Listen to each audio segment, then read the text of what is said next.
Pour cette salade, évitons la betterave ronde à la police et fine, même si c'est elle qui le plus souvent vient à nous.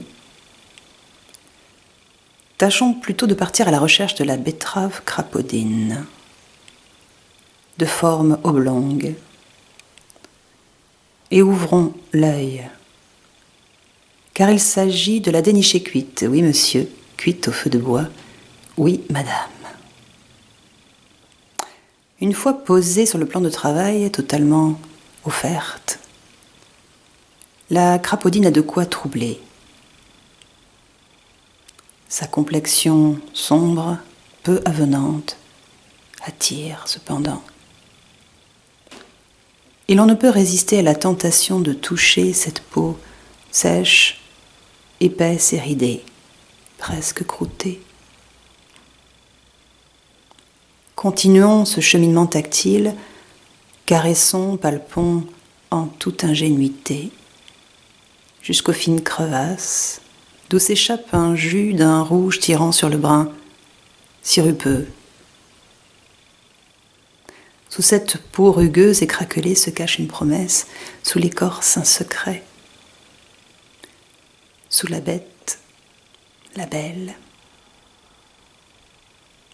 Un couteau suffit pour débarrasser la crapaudine de cette carapace étrange, et c'est alors qu'elle apparaît, entière, nue, humide et luisante.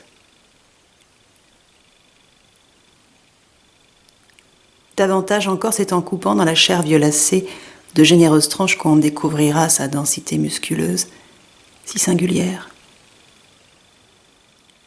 Taillons de rechef pour former des bouchées assez dodus qui offriront une mâche aussi ferme que moelleuse. Nous pourrions nous arrêter là et déguster la belle dans sa saveur nue de caramel au feu de bois. Mais la recette nous invite à continuer. Lavons quelques feuilles d'épinards frais, reconnaissables sous les doigts à leur vigoureuse fermeté, et émincés ou pas, au choix, ajoutons-les à notre saladier. L'assaisonnement maintenant. Que choisir pour magnifier la suavité incomparable de la crapaudine?